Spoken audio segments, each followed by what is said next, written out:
It's now 5:30, and this is February 1st, 2021. And I'd like to call the meeting of the Redevelopment Authority Citizens Committee to order. So if you would take the roll call, please. Chair Henneman, Here. Vice Chair Cardinal, Here. Member Bowden, here. Member Bolentini, Member Fant, Member Schutte, Here. Member Lopez, here. A quorum's present. Okay. Thank you very much. We do have a quorum present, so we will begin with public comment. And before we see if there's anybody on the line, I would like to introduce two new members tonight, one of which is Andy Fant, who is the owner of one of the most historic houses in Carson City, the Curry Mansion or the Curry House. So Andy, would you take a moment and talk about yourself? It's my honor to be part of the board here. I did buy the Curry Mansion 3 years ago. It's just about finished with renovations now, and it's my forever home. So I'm just really pleased to start giving back to the community after they've been so supportive of me as a new resident and a new homeowner here in Carson. Good, well, thank you. We appreciate you taking your time to be on the committee. And then tonight, we have a new board member who is part of the Board of Representatives and new on the board as well. And that is Lisa Schutte. Welcome, Lisa Schutte. You want to take a minute? Well, thank you very much. I'm just really excited to be on this board. It's important. Our community matters, and visitors and business and everybody working together. So I'm just really thrilled to be a part of this board. So thank you. Well, we're happy to have you. So is there any other public comment out there? If anybody would like to make a public comment before we... We have one caller on the line, Madam Chair. Okay. Caller, it is your turn for public comment. Please state your name for the record. Hi, my name is Sam Flakus, and I'm calling to comment on the proposal for the building of a monument out of the two arches from the V&T engine house. I've spent the last year repurposing some of the building materials from the Dells, and although it's going into a shed in my backyard, I think it's important to demonstrate that there are new things to be done with our architectural legacy. And I wanted to throw my hat in the ring to provide some of my design, I don't want to call it professional expertise, but I've dabbled in, studying the architecture of Carson City for a long time, and the story of the engine house, was so profound to me that it was enough to convince me to move to Carson City, back when I was in high school. So I think that it's a really important project, and I also just want to make sure that it's that it's done right, and I also want to wish the redevelopment board, the best of luck with pulling it off. So, thank you. Thank you for your comments. Much appreciated. So is there anybody else? There's no more public comment, Madam Chair. Then we are on number 3 for possible action to approve the minutes of November 2nd, 2020. Are there any corrections, or I'll take a motion to approve?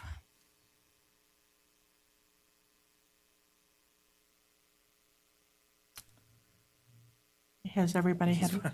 Trying to turn my mic on. Yeah. This is Vice Chair Cardinal. I have read through these ahead of time, and I move to approve the minutes from Monday, November 2nd, 2020. I second. Okay, all in favor? Aye. Okay, thank you very much. The minutes stand as read and written. And now we're on meeting items 4A for possible action. Discussion to elect a chair and a vice chair for calendar year 2021. So if you want to explain this, Lee. Sure, just briefly, current chair is Ronnie Hanneman, current vice chair is Court Cardinal. Per the board's policies and procedures for for advisory boards, it is recommended that a chair serve no more than 2 consecutive years. So I think if I have it correctly, Court was the chair for the year prior to this last year, so you would be eligible to serve for 1 more year if you were so elected. I recommend, you take your nominations and for who might be chair, and then close nominations and take a vote. Okay. So nominations are open at this particular time. Mic isn't working. Now it is. So did that change? Because last year you couldn't be chair for more than 1 year. That's why Dan, offhand, do you recall that? I have a copy of the RAC bylaws in front of me, and these are the ones that were approved in June of 2015. I think these are, I'll confirm with Lee, I don't believe that any further revisions have been made since that year, 2015. So I'll just read this into the record.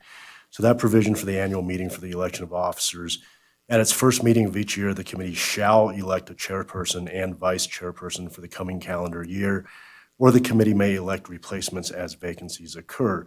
The term of the chairperson and vice person shall be 1 year. A chairperson may serve no more than 2 consecutive years. A member who serves as chairperson for 2 consecutive years will qualify to be renominated for chairperson after 2 or more years have passed since the member last served as chairperson. The Redevelopment Authority member shall not serve as the chairperson or vice chairperson of the committee. So in that regard, Supervisor Schutte would not be eligible for nomination. Okay, well, I will place a nomination, Court Cardinal, since we've been passing it back and forth here. And I know you enjoy that role, so I will nominate you. And I will second that. Okay, all in favor? Aye. Court, take it over. these new mics are not user-friendly. Thank you, Ronnie, and I guess as first act, we need to nominate a vice chair. And since we've been playing ping pong, unless there's somebody who wants to come forward and be vice chair, I would renominate Ronnie as vice chairman for this year. I would second. Okay, we have a second. All in favor? Aye. Motion carries. Continuing the checker game. Take 1 year and then take a year off, right? Okay, well, that being done, we'll move on to 4B for possible action, discussing and possible action regarding recommendations for the redevelopment concerning the redevelopment discretionary funds tentative budget allocations for fiscal year 2021 and 2022, and estimating future allocations for the following 4 years to implement redevelopment objectives. Lee? Thank you. Thank you, Mr. Chair. For the record, Lee Plemmel, Community Development Director. For this item, while it's one item on the agenda, it actually plays a really large role in what this body does to make recommendations to the Redevelopment Authority / Board of Supervisors, who are one and the same. But I'll go into that a little bit too in the process in this presentation. And since this is such a large part of what you do, we're always updating and discussing the budget and projects and assigning undesignated funds to projects throughout the year. I'm going to take a little bit of time to give some background just to start this off. And as you see in your staff report, there's actually two motions that we'll want you to make, because all encompassed within this budget recommendations that you're making that you'll be making as part of this meeting. There's recommendations for the authorization of expenditures in this fiscal year to authorize the funding, and then budget for next year and budget planning for years beyond that. So kind of, again, just kind of back up and give a little bit of background. The redevelopment fund has actually two expenditure funds. There's the administrative fund and the revolving fund. The administrative fund covers things like salaries. Part of my salary is paid for redevelopment. Some downtown maintenance workers are paid for through redevelopment. It covers building rental. Part of utilities and things like that are administrative, and other kind of technical office supplies type are in the administrative fund. Then there's the revolving fund, and the revolving fund is the fund that's used for incentives and other things to implement your redevelopment plans. And the way you approve these revolving funds are different than the other ones. So that's kind of where I was going to talk a little bit about the process. And looking this 5-year, this is just a snapshot from the 5-year budget summary that's also in your packet. And just to kind of, I mentioned the administrative fund. It's kind of everything from professional services up through various services and supplies, and there's a lot of individual things in there. And salaries and benefits is administrative fund, and then things below that are in the revolving fund. Then drilling down into a little bit more detail, within the revolving fund, there's some things that have been budgeted. They've become just administrative coming every year, administrative programs, incentives, and other obligations that are just budgeted by the board, by the redevelopment authority annually. And then kind of below that line there are the things that are on your other spreadsheet tonight, where the Board of Supervisors, and I'm just going to refer to them as Board of Supervisors instead of doing this redevelopment authority, Board of Supervisors things. They sit as the same thing, but if I say Board of Supervisors. So below that are kind of the items where, when there's undesignated funds that are left over after paying for all the other obligations in the budget, then there's quote unquote discretionary funds, my term, not an official term, but discretionary funds where they've asked for input and recommendations of the Citizens Committee. And over time, some of those discretionary projects have moved up into that annual budgeting project. For example, the July 4th fireworks, Christmas tree lighting, Nevada Day, that have just become signature events and are funded every year.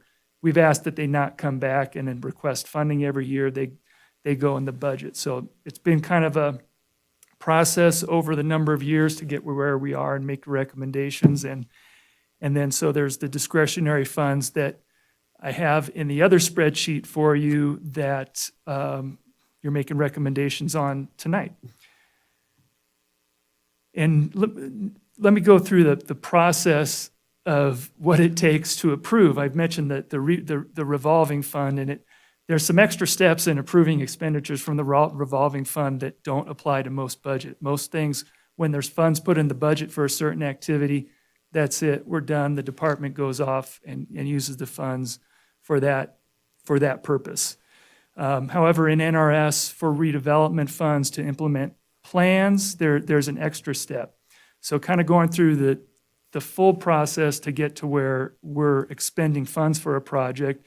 1 and 2 up there are the budget planning process, part of which what you're doing tonight for the funds that are for next year and beyond that. You make a recommendation regarding discretionary funds for projects, and then it'll go. Those recommendations are going to the redevelopment authority, and they will approve the plan or modify it, and then those will get incorporated into the budget for next year. And now when the project comes back, and in fact for some of these that you're doing tonight, we'll be back in 3 months for some of them.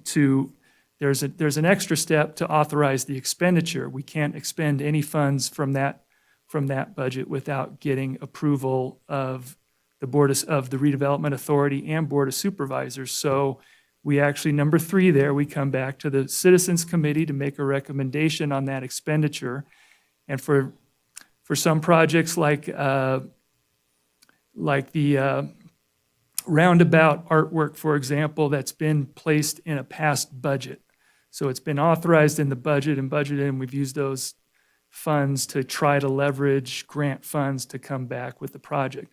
That's been in the budget but the expenditure has not been approved yet. So when there's an actual project and we know what it is, then we will come back and take steps 3, 4, and 5, which is to come back to RAC, get a recommendation on that project and those expenditures.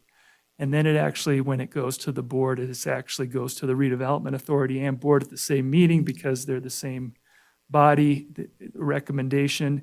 And importantly to note, the last step is that when the Board of Supervisors approves any expenditure, it has to be by a 2/3 majority vote of the board. So with a 5-member board, it takes 4 votes to approve an expenditure. So if there's, and it's not just a majority, if there's two board members that do not want to approve an expenditure, then that expenditure will not get approved. Any questions on that process before I move on? No. Okay, so this evening I pulled, you have more information, kind of like I said, the full budget summary that's updated from finance as of the end of January. It includes roll forwards in there of old projects, so you see a lot of older projects that are still rolling forward in the budget. And what I've put up there now kind of boils it down. It's the last part of it. It's just the new projects up there. I think the points we're going to have for discussion tonight. And again, to your two actions, two motions you'll be taking in the end, with the first being to make recommendations regarding expenditures in this current fiscal year so that these projects can start and the expenditures can be made in this fiscal year, which is by the end of June 30th. And those are the projects up there I have highlighted. We'll come back to those and go through each one.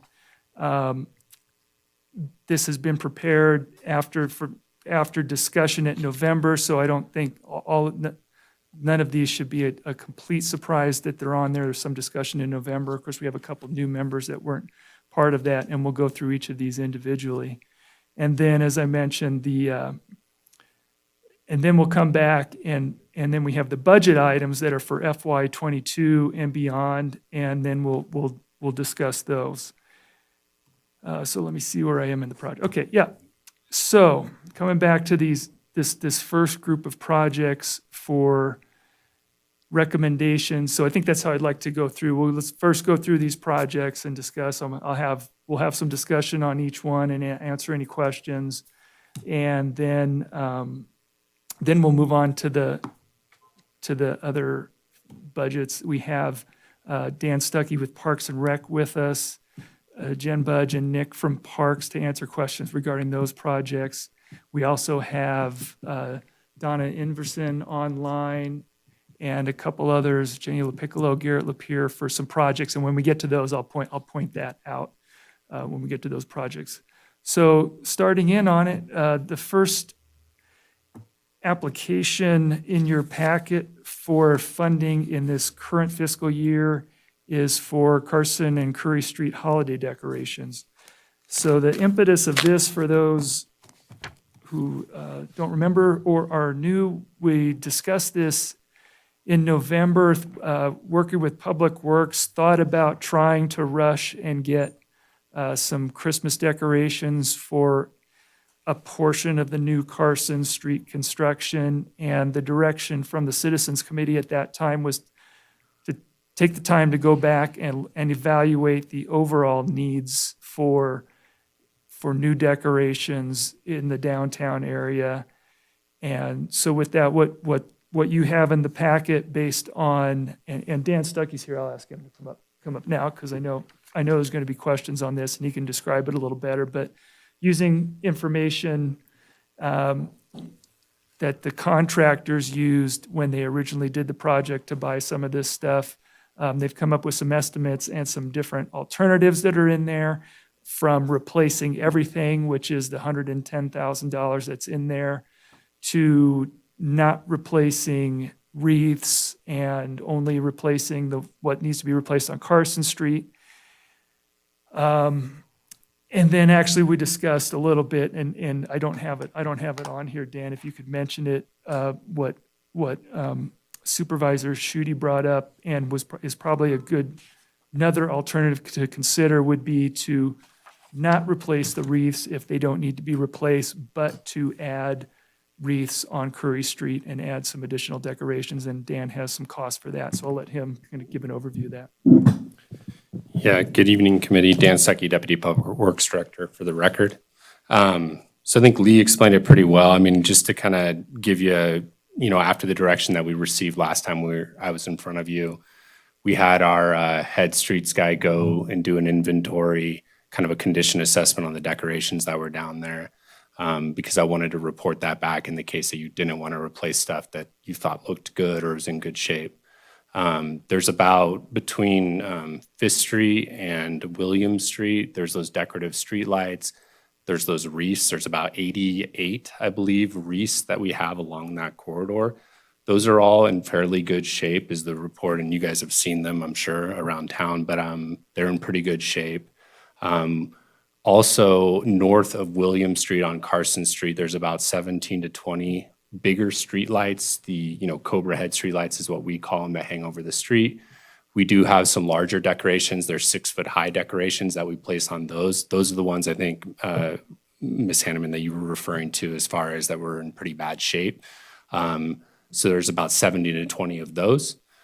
There's the new, obviously, Lee mentioned the new improvements south of Fifth Street that we're just recently completing with the South Carson Street project. There's about 31 of those Cobra head streetlights from the roundabout to Fifth Street.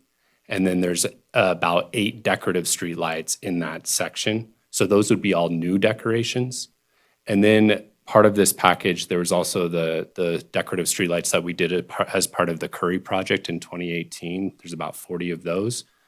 So I threw a cost in on those. So the options are, and the last thing I forgot to mention is those garlands. There's 4 of those garlands that overhang the street there as well. And so those are pretty raggedy. So we recommended improving those or replacing those.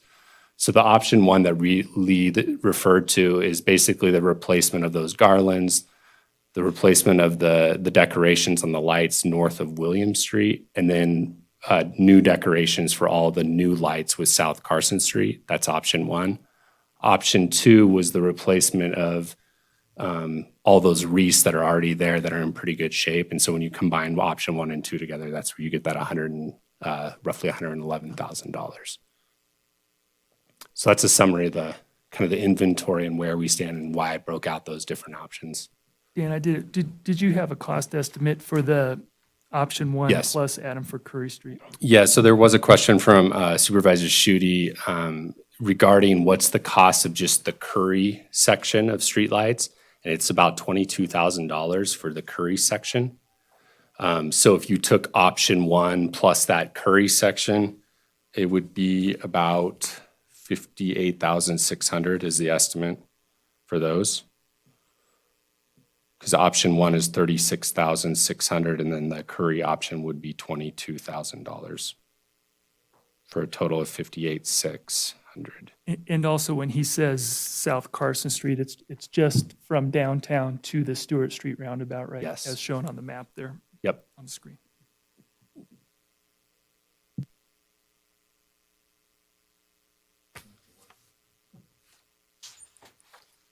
Hi, Dan. Thanks for coming down today.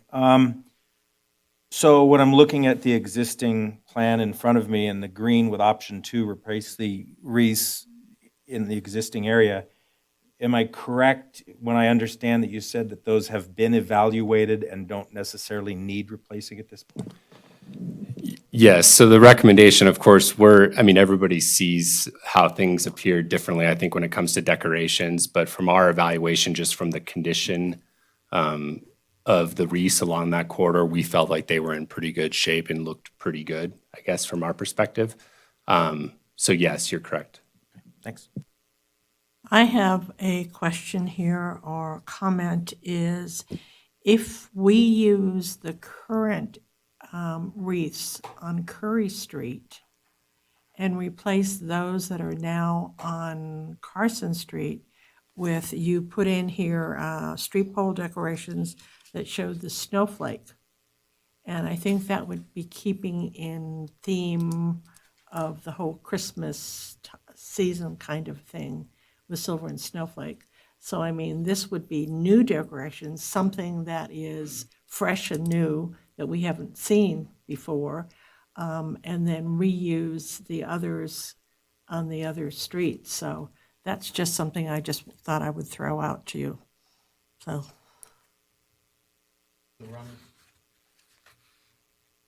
If I'm hearing that correct, you're saying use some of the good wreaths from Carson Street, put those over on Curry Street, and then replace what we've used from Carson Street with new and improved. yes. So when I look at the distances traveled here, is there any certain location, because there's a lot less going to be put on Curry Street, is there any spot that you would recommend those, is there any specific area within Carson Street you think the new decorations could go, because it's not equal? Right. Well, if you didn't want to do the whole thing from the roundabout all the way up to William Street, then I would do the 5th, which we're doing today, up to William Street, because that's really considered the heart of the downtown. So that's, and that would be in keeping with the lights on the Capitol. Even though they were not able to do a bang-up job this year, it still looked wonderful. So having those kind of fairy lights there, or the snowflake, would give us a whole different look. And I think we are a new Carson City, and it might be an interesting thing to do. I just wanted to throw that out for discussion. So Dan, the question I would have for you on that is that's going to change some of these figures here, so it would, the math would differ from what we're looking at. I'm trying to calculate it as you speak, just to tell you that, so give me a little more time. But Ms. Hanneman, you're referring to basically replacing the wreaths that are there now with a light, a Yeah, lit like- snowflake like Yeah, you see in the packet. Just like what you saw in the back. You Okay. shouldn't have put that in there. Because it gave me some ideas, but I think that would look really terrific. And we do have one question on that too, is what is the longevity of the wreath versus the longevity of the lights that Ronnie is recommending? Just to throw it out there. Yeah. Yeah, I mean, I think you're going to get 20, I would say 20 years out of probably both of them. I mean, So not much of a difference. yeah. But since the others have been around for a while, again, this would be a new thing and really make this downtown pop during a season when it should pop. And be different, because everybody has those wreaths. So let's be different. While Dan is madly typing away on his calculator, does any other board member have any discussion points on this matter? Well, Mr. I would Chair? love to see the snowflake garland instead of the other garland downtown too. But hey, I can't have everything, so, but that would look super. Mr. Chair? And that was part of the reason that we wanted to try to update and get some new decorations downtown while we had the money. I like the idea, I just want to know the cost. Sure, while he's doing, got it? Yeah, so, well, if you're just talking about 5th to William is what I heard, right? Mm-hmm. Replacing that section. Do you want to replace the garlands? Are those Well, still that a part would of that? be, that would probably be over the top, but Okay. yeah, that would be nice. So I have about 62,400 to replace all the wreaths with snowflake decorations. 62,400. The garland is additional 7,200 on top, if you wanted to do that. So the 62,400, if I'm understanding this correctly, is replacing that number of 58,600?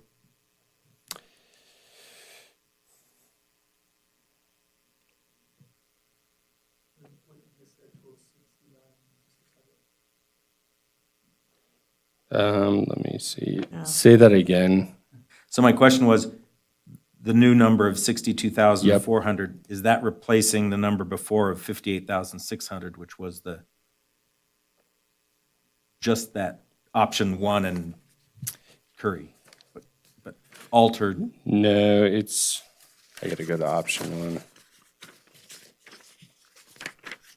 Because you would not have to replace any lights or any of the decorations on Curry. You already have that, taking from Carson to Curry. so- Correct, you're just taking those wreaths, moving them over a street, and then replacing, basically, from Williams, from Fifth up. So in essence, the option for, Yeah, right, that number. I'm Yeah, that's what sorry. I'm trying to get at, is if we move those wreaths over, that basically costs Curry Street nothing. It's moving the current Carson Street wreaths over to Curry, and then replacing the Carson Street from Fifth to Williams with the new lighted.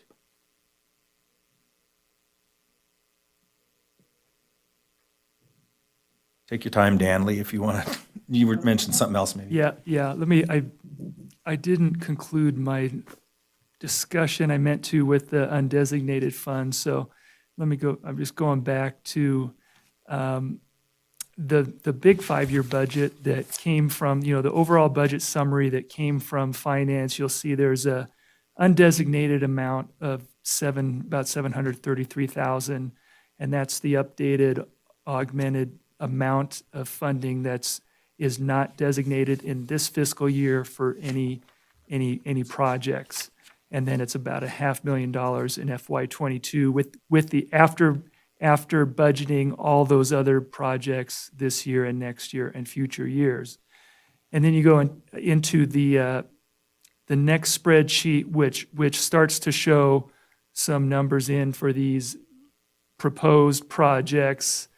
And so if you funded, get the highlighted projects there this year in those amounts, and we're discussing modifying those, but if they were funded in those amounts, you would still have $591,000 in undesignated this year, which would likely at this point, with no other projects, be unused, and in the roll forward section, roll into next year, which then combined with the other modifications results in the over $900,000 undesignated. So, and as I was saying to somebody today, this is, you can see the undesignated there coming up not only next year, but in future years as the prior incentives have gone away. The car dealerships have been, those deals are over, and redevelopment's not paying off on those anymore. There's actually some money coming up, and we anticipated with the Board of Supervisors early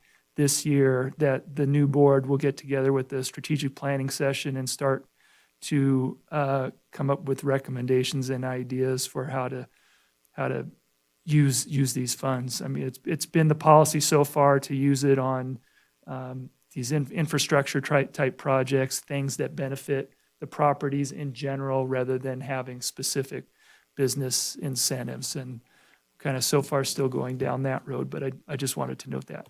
Come back to the individual projects now. Well, I do think, if I may make this comment, that if we do a revamped holiday spirit downtown, especially after having lost Christmas this year, and who knows how long this COVID plus maybe is going to last, this would be a real boost for the citizens as a whole, and help the downtown businesses.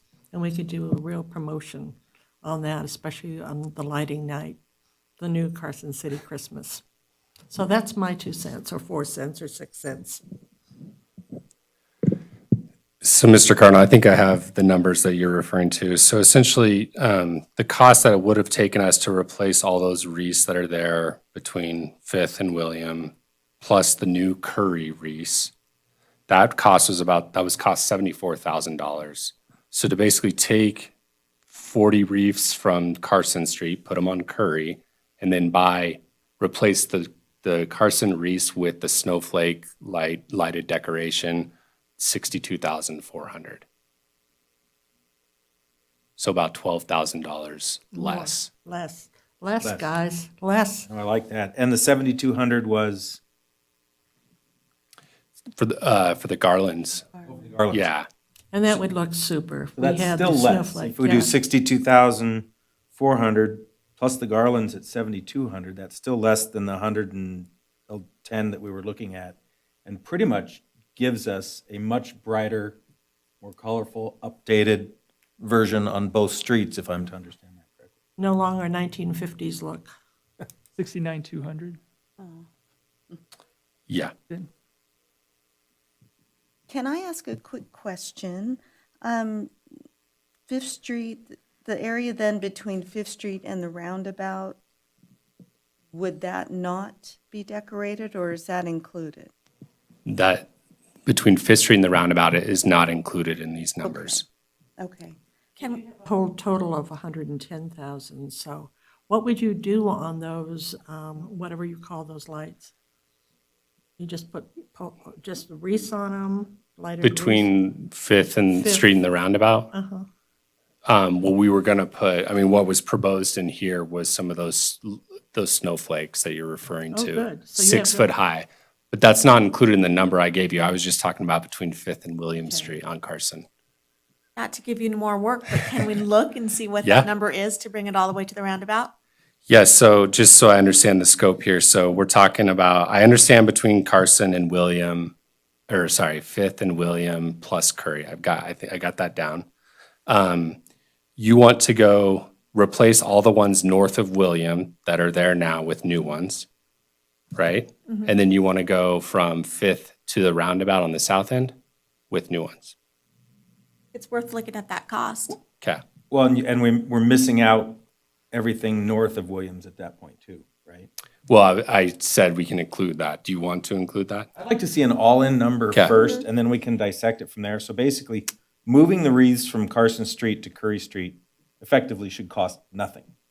But then we're replacing everything from north of Williams all the way to Fifth with the lights plus some garland. That would be our all-in number, like best-case scenario, and then we could kind of go from there, I think. To the roundabout. Yeah. Roundabout to Winnie is basically what it would be. Winnie or Williams?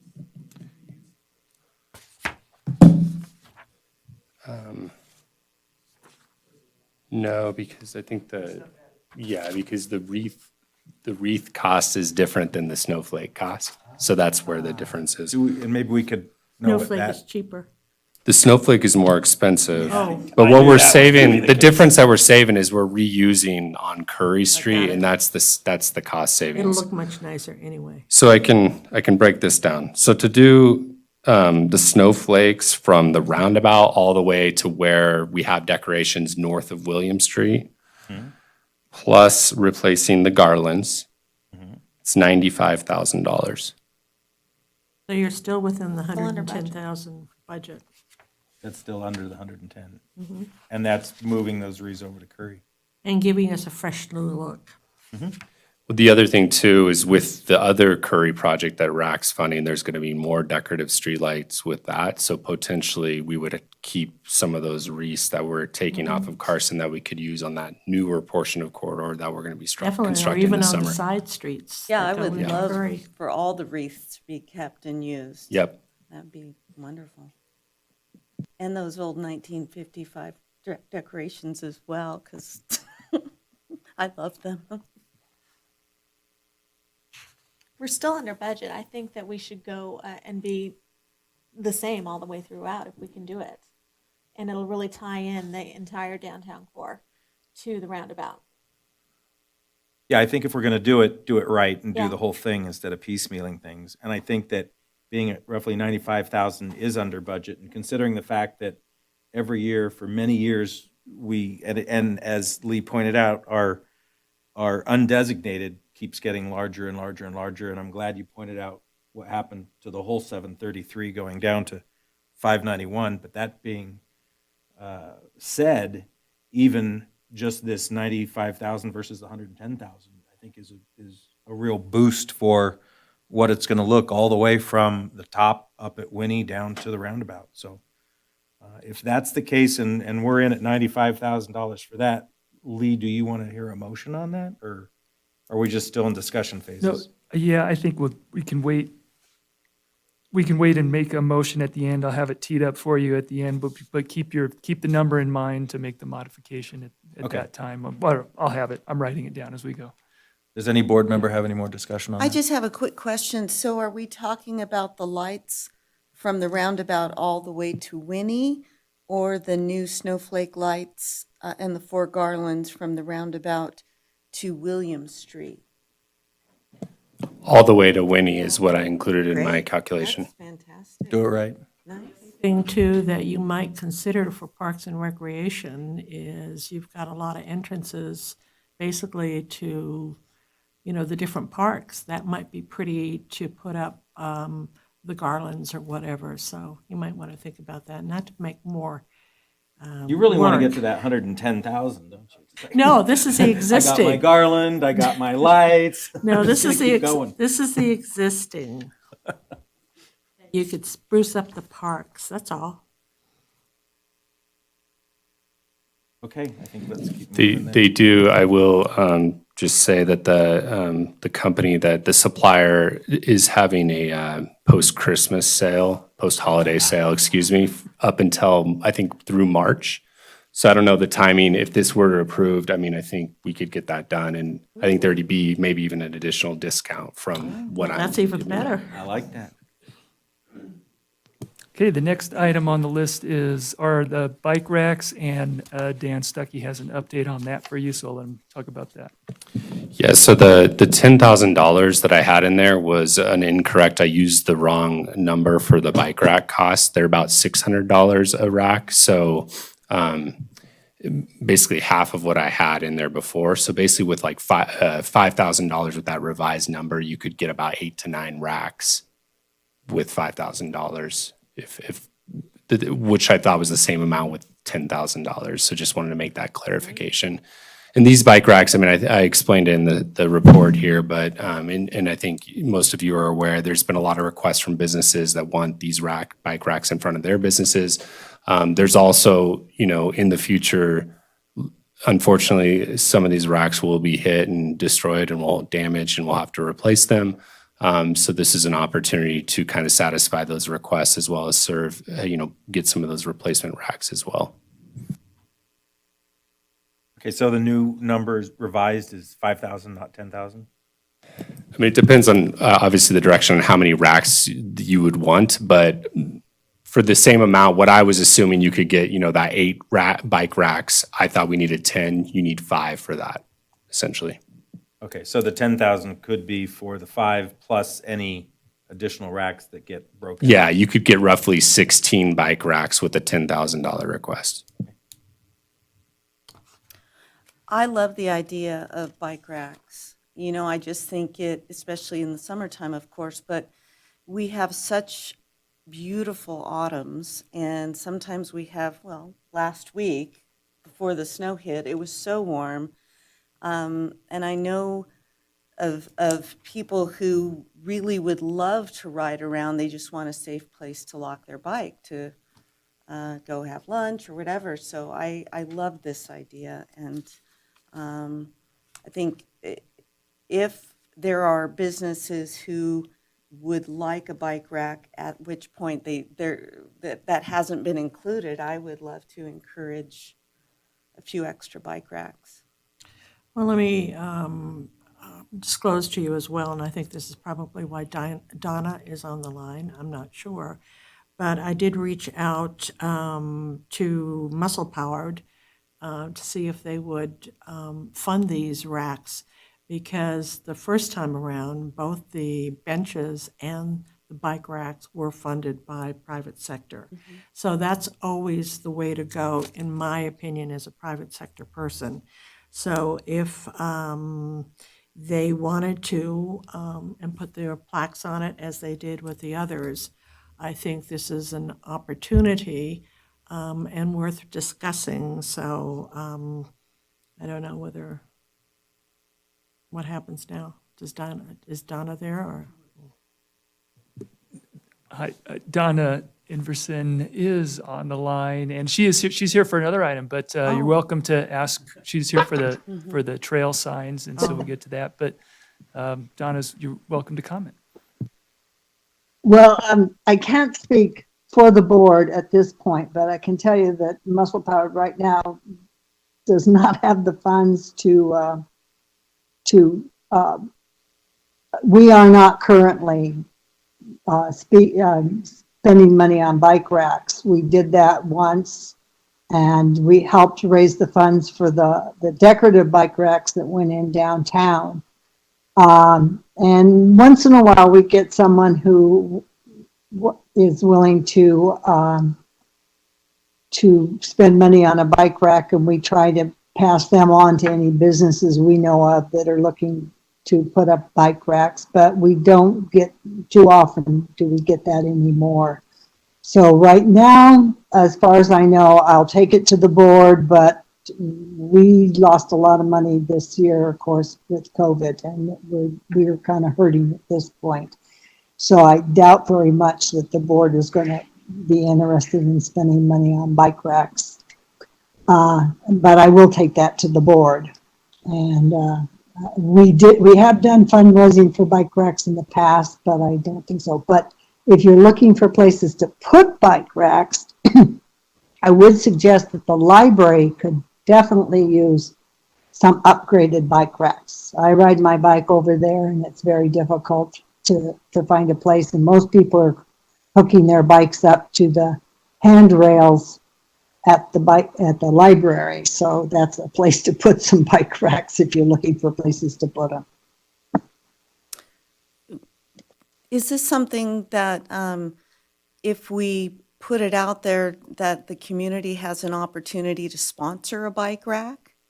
And so the cost of a bike rack, let's say it's $800. $800. Well, what I think about is, the 500. benches, that really was popular, and we Still ran is. out of, right. I mean, I would love to sponsor a bench or sponsor a bike rack, and it's just a nice opportunity for community members to get involved. And so I don't know if Muscle Powered would have to coordinate, if it could be coordinated. I don't know if the Citizens Committee can coordinate it, or if a local nonprofit, or Muscle Powered, if that's something the board decides on, but to have community members be able to sponsor one individual bike rack until we get however many we're able to. I think that's a good idea. I have a question, because, we did that with the benches, but I think. And the bike racks. And the bike racks, but we 2016. did it out of the gate. And I'm wondering if it's going to work as well, because now Right. we've already got that. In the very beginning with the benches, it was like, we're doing this with the benches, and then the businesses jumped on board and, bought the benches as many as we Actually, it could. wasn't so much of the businesses, it was individuals. Well, and who- people, yeah. Yeah, I mean, people whoever wanted to do it, who but dedicated, yeah. it was kind of at the beginning, and now we're just adding a few more bike racks.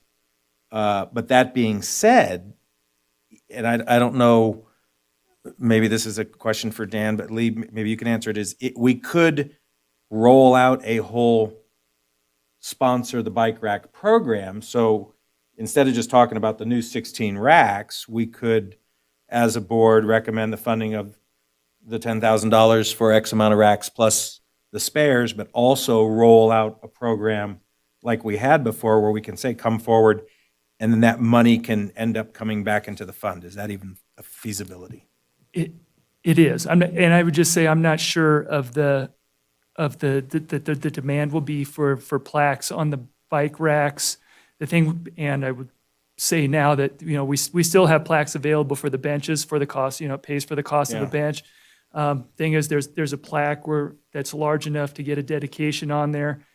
And I don't think we have, if there's bike racks that have plaques on them, they're I think very they were small, put and I in- haven't. I think they were put in the ground. Okay. Yeah, I was looking at the because rack here they're on going, the- I don't know where you they're would put in it. the- Yeah, in the so concrete. I don't know what the market would be for that, but we could certainly add, it would be easy to add the program if people, if we can find, how the vendor would put the plaques on there. We're already, like I said, we're already running the bench program. If anybody still wants a plaque I on the mean, bench. it's worth a try. If not, I mean, you could say, here's Recoup some 5,000 or of the funds. 10,000, but if you can, but it's up to you. I will excuse me, I will just add the artistic bike racks that Muscle Powered sponsored and installed, they were installed this last year, kind of the colorful ones that you see throughout Carson Street. with those, the plaques, we did just mount right in front of the rack on the ground, so they weren't on actual structures, so that is an option if What were the cost of those versus the black ones? those ones are more expensive. I mean, they're heavy duty. Is there some I cool don't know ones? the I looked at exact them price today. tag, what There's the some final really price tag cool was. ones. Yeah. The Ballard style ones that are there now do not have, I believe there's not any sponsorships for those, right? Yeah. I don't know how that worked, so. Right, I think, yeah, these are the more functional, although they are, I mean, I wouldn't say they're not decorative because they are decorative, but these are kind of the functional ones that we're trying to use. And they look great, so it just, Just out of curiosity, how many bikes can you actually lock to one of to this style rack? Does anybody know? I think you could do basically one on each side, so probably two, yeah. Okay, what I thought. Any other bike rack discussion? no, but thank you. Thank you for. Lee?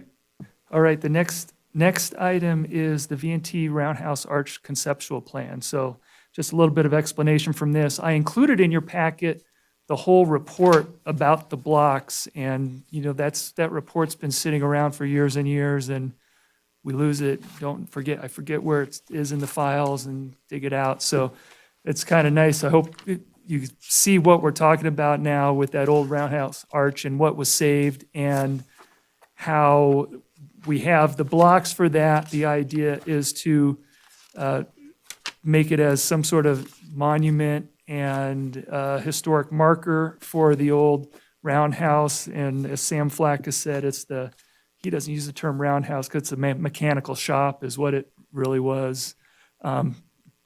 And so, I think this is something where you'll actually need to build a structure to support the old structure at a location. We want it somewhere where people can go up to it and see it and touch it and read about it. So that this funding would be kind of for the planning phase, the first to look at options. As Sam said, there's going to be a lot of interest in this, and so really looking at the options and what it might look like, where it can go, and how it can be designed is this first phase. Dan thinks that we could get somebody working on this year, so that's why it's included in this year's budget. And then with that, we would come away with estimated cost and a location and conceptual design. Any other questions on that? No, but I think it's very exciting because I did a whole history on this and know where two of the arches are in California. And we do not have something like many cities have, which is a photo place. You go take a photo that I'm here in Carson City, and that would be a great asset, I think, a historic asset that could work in many ways. So I think this is exciting. I don't have any. What are the proposed locations? Are there any at all? Are there any ideas behind this? I mean, that's going to be kind of one of the tasks with this study would be those locations. But I mean, I think the way I envision this happening is we'd have some sort of maybe multiple stakeholder engagements, kind of pick a working group, present various locations. I think we'd want something that's city-owned land would be the most easy to put this. Downtown, along the V&T trail. I mean, there's multiple areas, but I think somewhere like in that downtown in the redevelopment area one would Downtown be, for sure. would be where it would be. But as far as exact locations, no, we haven't gotten to that point yet. And I would say we've continued, this comes up occasionally over the years as other projects, and is this right for that? And the last project it came up for was the roundabout at Stewart Street, to put it in there. It's not big enough to drive cars through, but to put it in the center as a piece. But it was decided that we like I said, we want this somewhere where people can go up to it and touch it and see it up close and not from a distance in the middle of a traffic circle. Is not You'd the have best Frogger place going on, trying to get rid of it. for people to do it. And so it continues to be a discussion of looking for a location. So I could just tell you where we've excluded it from some place like that. Okay, thank you. We seem to have a problem with funding projects with no location for them recently, so I was just curious. Okay, moving on then. The next one on the list is again for Donna to give you any information she has, but it's a request for the historic V&T bike and pedestrian pathway signage. Donna, do you want to give a little bit of an overview of what it's for? Yes, would love to. I just want to let you know that this is a piece of a much larger project we've been working on for a little over 3 years now. The historic Virginia and Truckee Trail is basically what we're doing is we're recreating the historic and the Virginia and Truckee Railway as a trail, and it's going to go over all 5 counties. From downtown, from the distillery, the new distillery in Minden, all the way up to Reno, and from Carson Street and Washington Street to Virginia City. Right now, we have the path completed. You can go from river to river, from the corner of Bigelow and Racetrack Drive in South Carson, up to City Plaza in Reno and take a self-portrait with the space whale. You can ride your bike all that way. So RTC has designated the route within Carson City, and you have our logo right there with the engine, and that's our official logo for the entire trail. And those will be the wayfinding signs that go up in Carson City. And we're working with NDOT now to get the signs up in Washoe and Pleasant Valley, and with Reno to get the wayfinding signs up to the rest of the route to downtown Reno. In Douglas County, they're working right now to start the process to get 2 easements to get the trail completed from the river to Minden. We have a lot of work to do to get ourselves from Deer Run Road to Virginia City. Then we have a lot of improvements we want to make on the trail as we go forward to make it more of a pathway. And one of the things we're working with Lucia Maloney, she has started the process to work with the Masons to hopefully purchase the depot that's the centerpiece for the rail trail, for this trail. In fact, this week, we'll be submitting a grant application to the Carson Water Subconservancy District for a start the process to look at the engineering to put the bridge over the Carson River at the south end of town to connect Douglas County, Carson City. So if you have any other questions about the process, we have a wonderful work group of state, county, and city officials, private businesses, nonprofits, and private citizens that have been working on this for the last 3 years. We've had a grant with the Rivers Trails Conservation Assistance Program through National Park Systems to help us with this. And we've really made remarkable progress in the last 3 years. I can't believe how well it's gone. So, any questions? I have one. So exactly what is the $1,573 going towards? Signs. To create the signs to nail them up So for the actual as signs. wayfinding. So do we know how many signs that is? Yeah. Is that the signs that are designated with the black boxes on the maps that we have? There's 45 Yeah. signs. So And they're all Carson, right? All within the Carson City.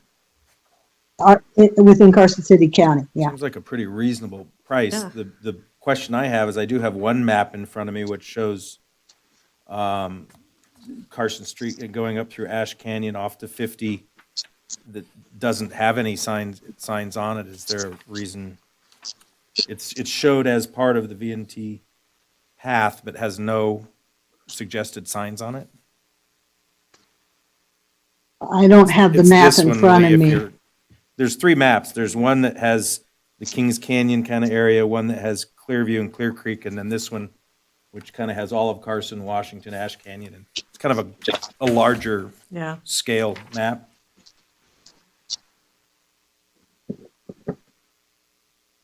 It looks like it's missing a Well, it's detailed missing, map yeah, you've following got it. Snyder, Carson Street, all the way up through Fifth, Washington, Ash Canyon, Yeah. all the way up to Hobart. It's got the trail, but it doesn't have any signs on it. I was just wondering why.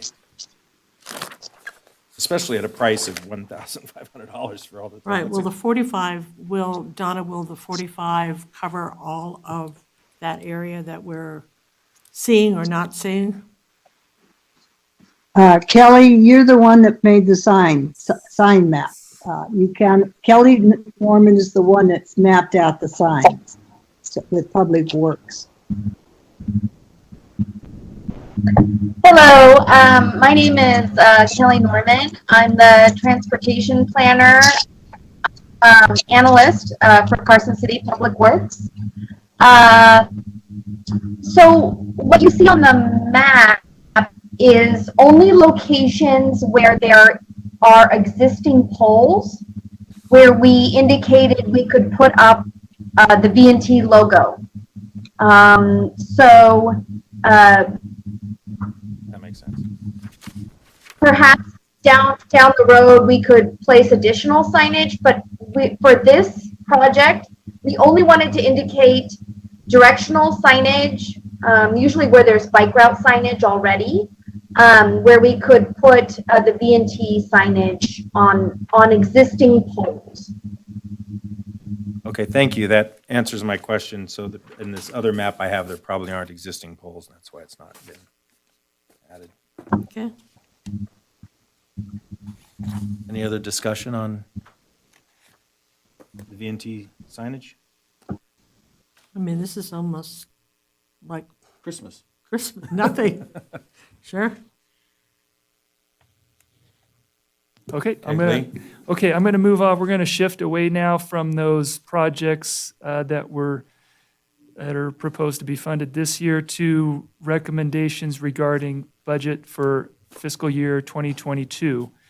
So I'm gonna just go down the list on this, starting with the William Street Corridor project.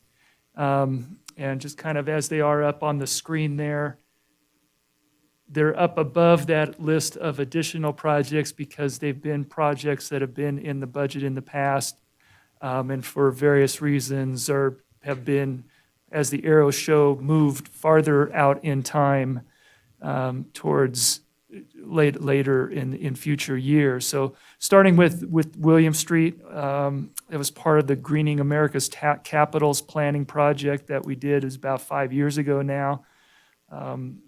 Time flies. In the meantime, the city has taken on the South Carson Street project. The William Street Corridor project is the next improvement project in line in the 8th cent sales tax expenditure plan.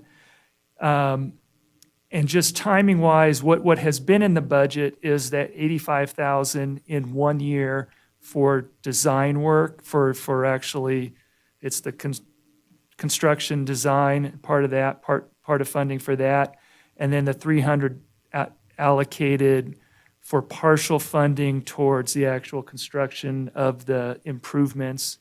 And the city still needs to seek grants and other funding sources besides the sales tax revenues to ultimately do the project. So what's been proposed by Public Works, like with the conceptual plan for the arch location, is conceptual plans and public outreach to do the designs, to build off of what was done by the that was an NDP, Economic Development Grant, to build on that for some designs and get closer to what the actual designs will be, where different improvements will occur. And that would be done in the next fiscal year and then followed by design and construction. Anything to add to that, Dan? No. No, I think that set up pretty good. Dan, Second Deputy Public Works Director for the record. So, I mean, especially a project of this scale, typically you go through, just so everybody understands the natural evolution of a project of this size, but you would go through, the planning stage which for a transportation project, we typically call it the corridor study, where you're refining some of those design elements. You're looking from a transportation systems analysis point of view, from what the current deficiencies are, but also a post-project, how it's going to look.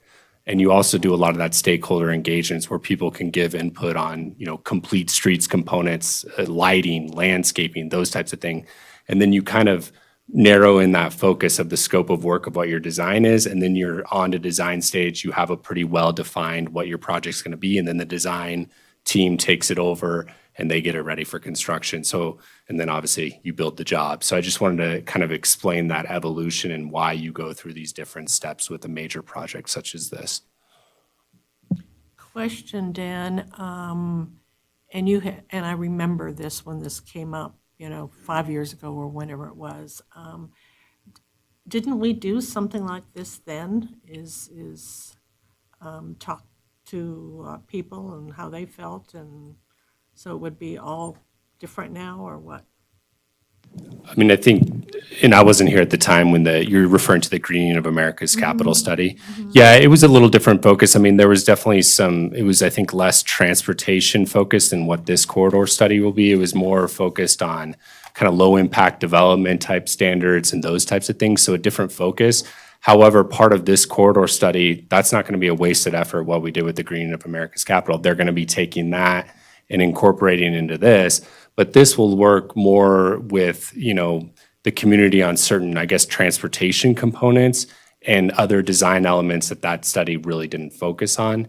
And again, narrow in that focus. So when we hit design, we have a project that we like, the public's had public input on, and we can, go full speed ahead, getting it to a construction.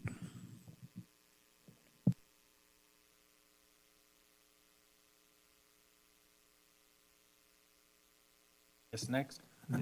Okay, next on the list is Fuji Park grandstands. This is one that was actually originally budgeted in 2021, and it was always contingent upon the Fuji Park master plan being completed and identifying the needs through that master plan before the city wanted to expend any other expenditures. So Jennifer Budge is here with Parks Rec and Open Space Director, and she's going to give I'm sorry.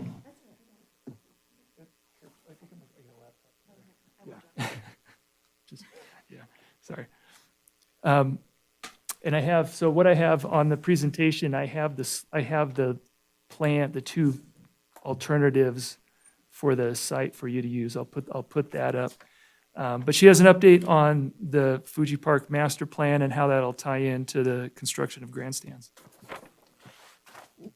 Thank you, Mr. Chair. Jennifer Budge, Parks and Recreation Director.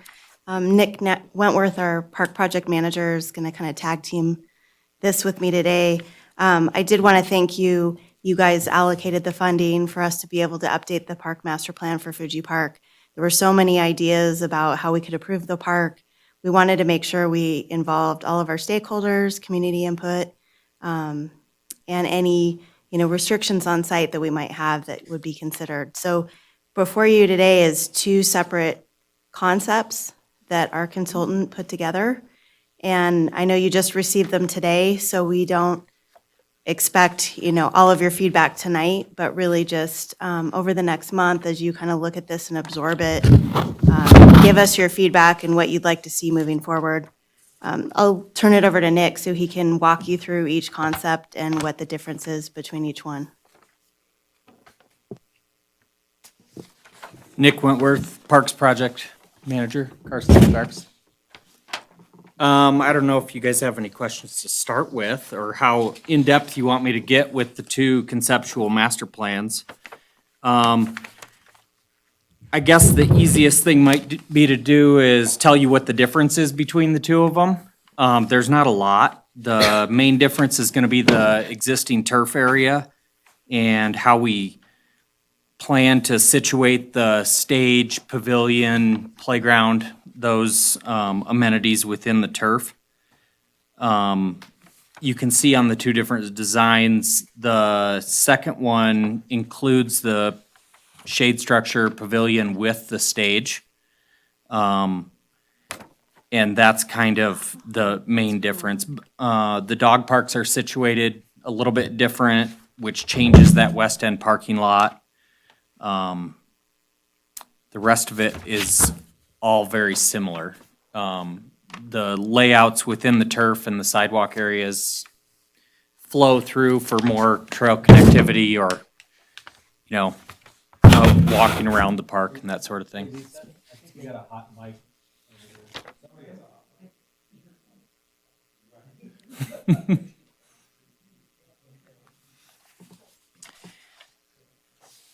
So if you'd like, I can just go through real quick. I'm going to go through the descriptions of each one on option A or concept A.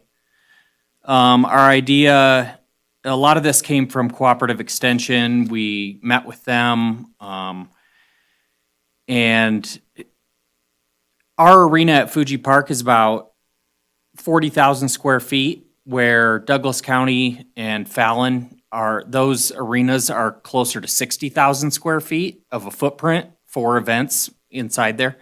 So we think that restricts the use and isn't as inviting. It isn't as versatile for other events. So we'd like to make some modifications and remove the permanent pens in the arena so that it takes the main footprint of the arena out to closer to that side, the 56,000 square feet, and have more room for motorized events and other things or bigger rodeo events.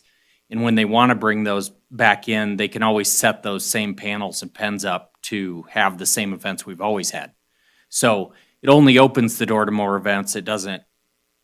We don't lose anything with that. That would require to move the announcer's booth. So we've talked about the northwest corner probably makes the most sense in case we ever did have the money to build grandstands over there. We found that opportunity.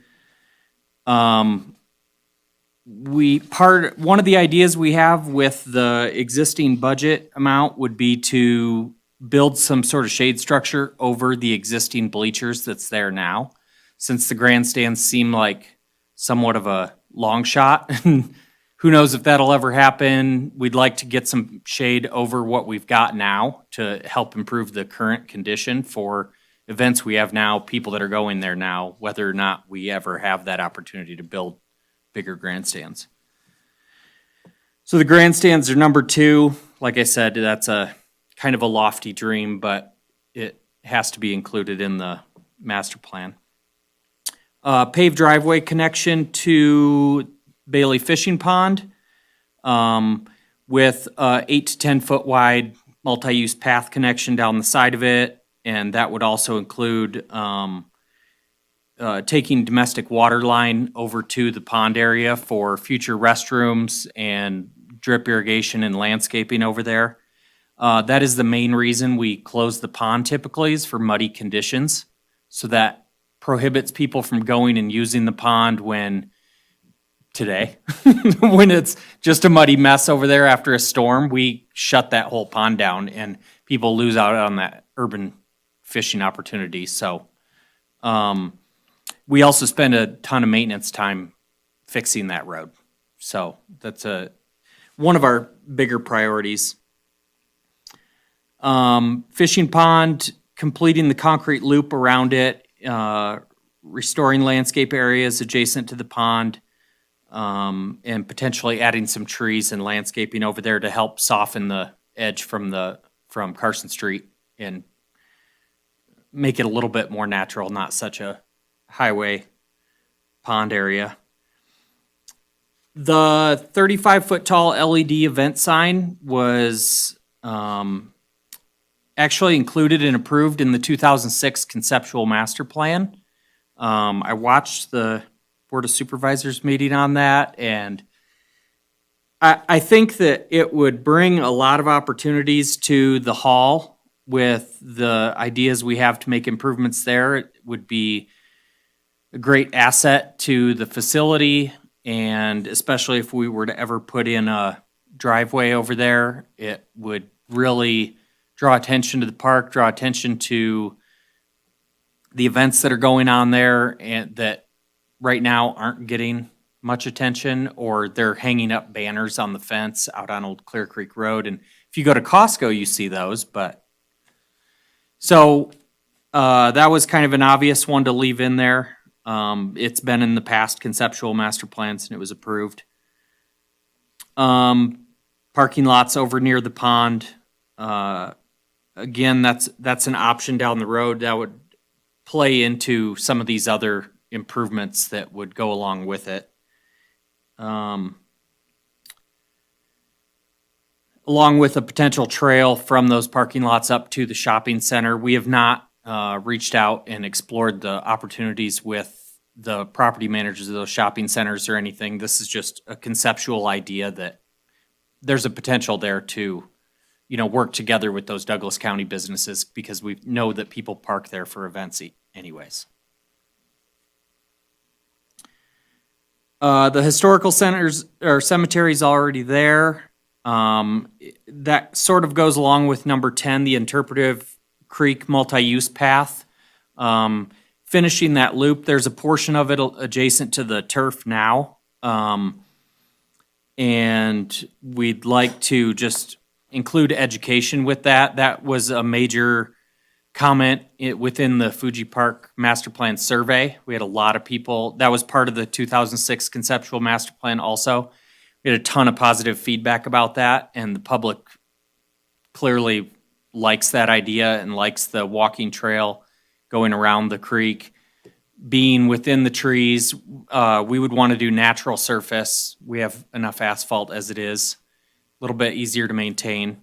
Include some interpretive signage and some installations to recognize Stewart Indian Colony and also the Ormsby County Poor Farm and some other historically significant features in the area.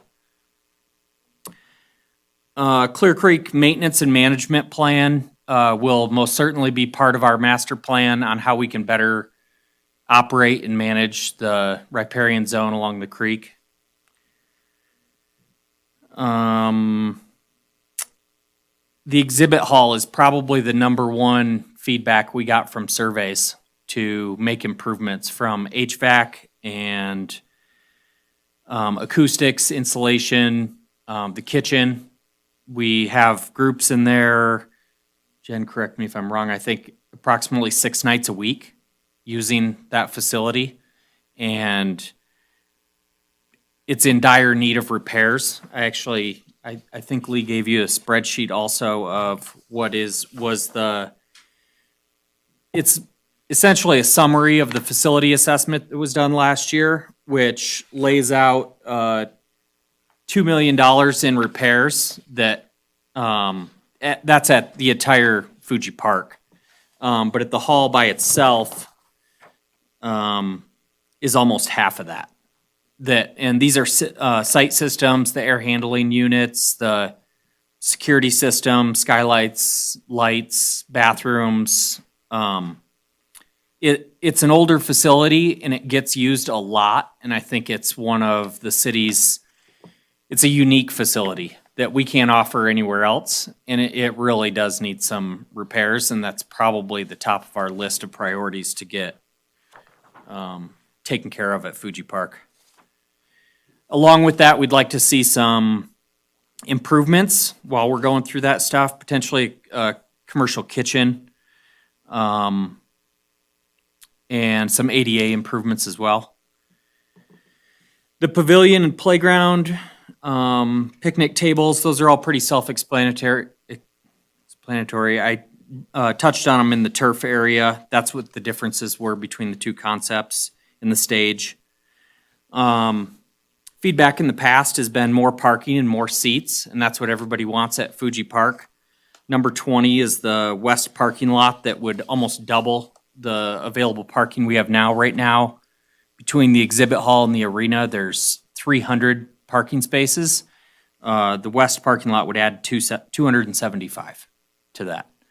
We'd also like to set it up with power and water to where we could actually have events like car shows or the potential for carnivals in that parking lot without putting them on the turf that costs our guys more maintenance, more damage to the grass, shutting the sprinklers down and traffic all over the lawn, and prohibiting other people from being out there because there's an event like a car show on the lawn, when if we designed the parking lot correctly, it'd be totally suited for those events.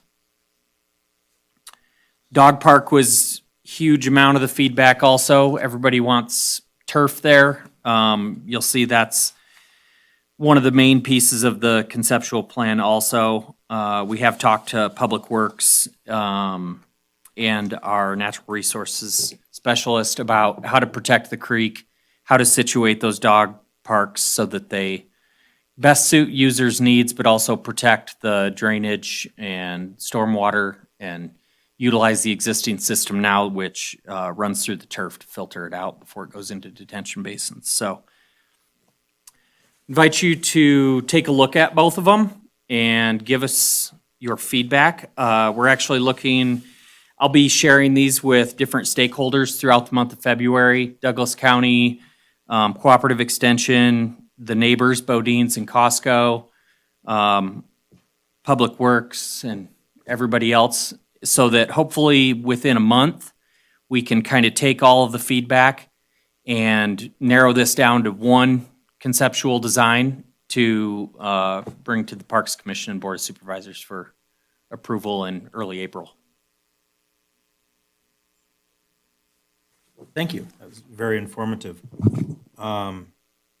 As you stated earlier, we haven't had a lot of time to digest this, so it's going to take a little while to go through and look at it on our part. I would ask Lee, when we go back to the budget process and we have $200,000 towards grandstands, out of all of the things that they need on here, how much of that comes across our plate versus not? Because it sounds like the grandstands to you guys are not the priority that they used to be, and it's switched now to many other things as an overall site and development plan moving forward.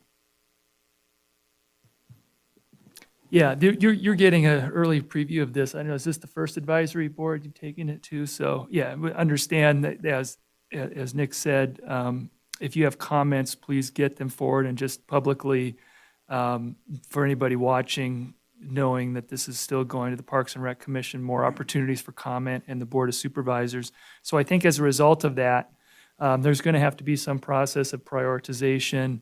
I think we've had the placeholder in there for the grandstands because that's what it was a couple years ago when we were talking about it. But it's quite possible that the priorities do change and we come back as appropriate at the appropriate time to discuss that with RAC if it involves shifting that redevelopment funding to something else, or we're asking for additional funds based on after it goes through the process and they figure out what priorities are and what the priorities of the board are. Any comments from the board? Discussion?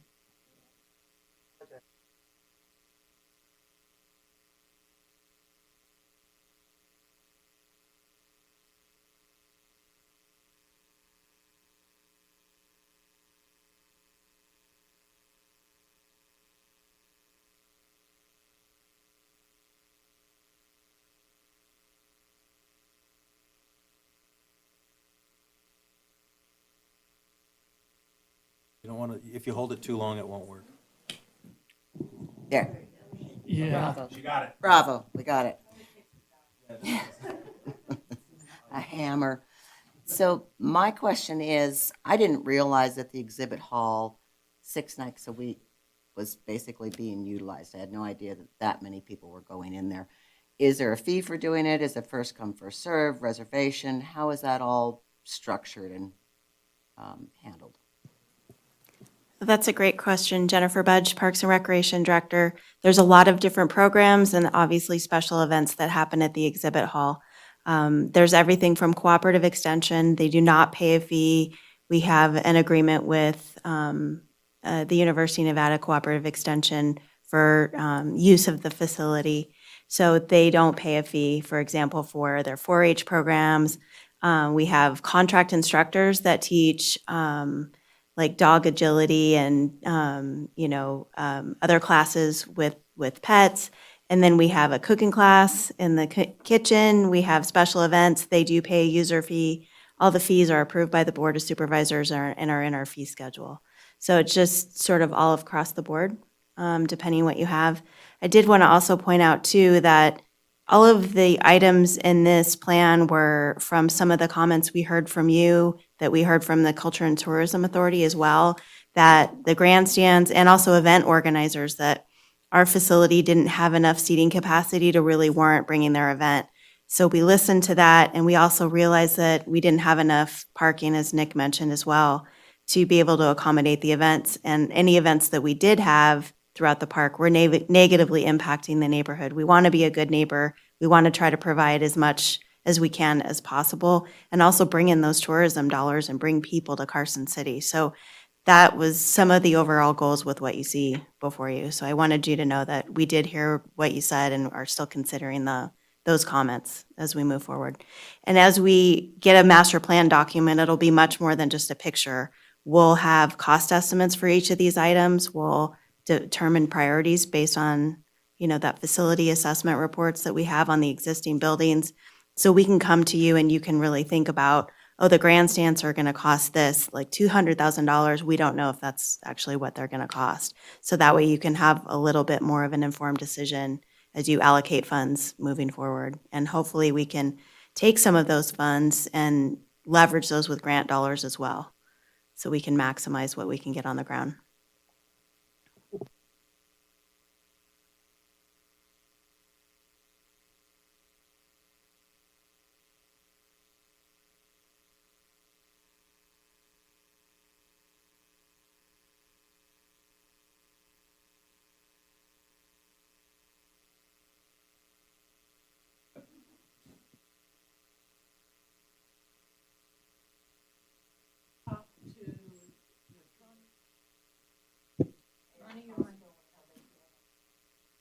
Her question was, have you talked to Costco and Bodines and the other businesses, how they feel about it? Oh, here we go. Yes. Thank you.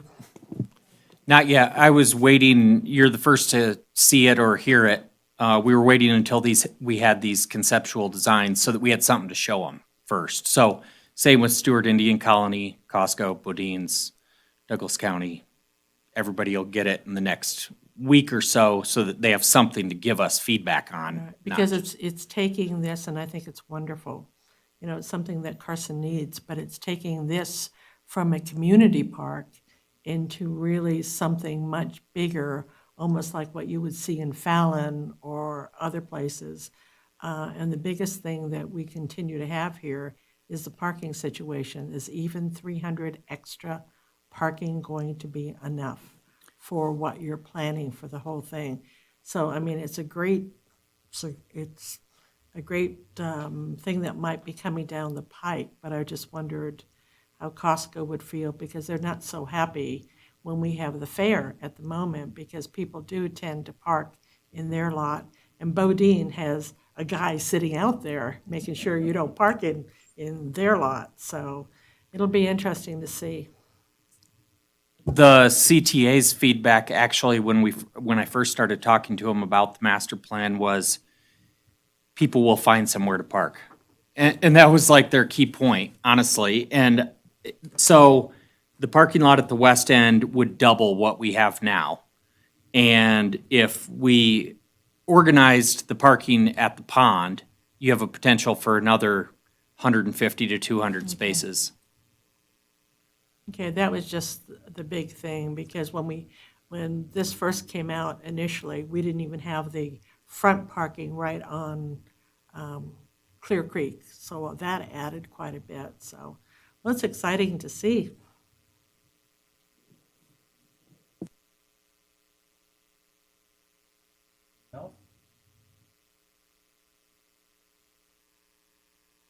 Getting that down. All right. Thanks, Lee. Thank you, Jennifer. Thank you guys very much.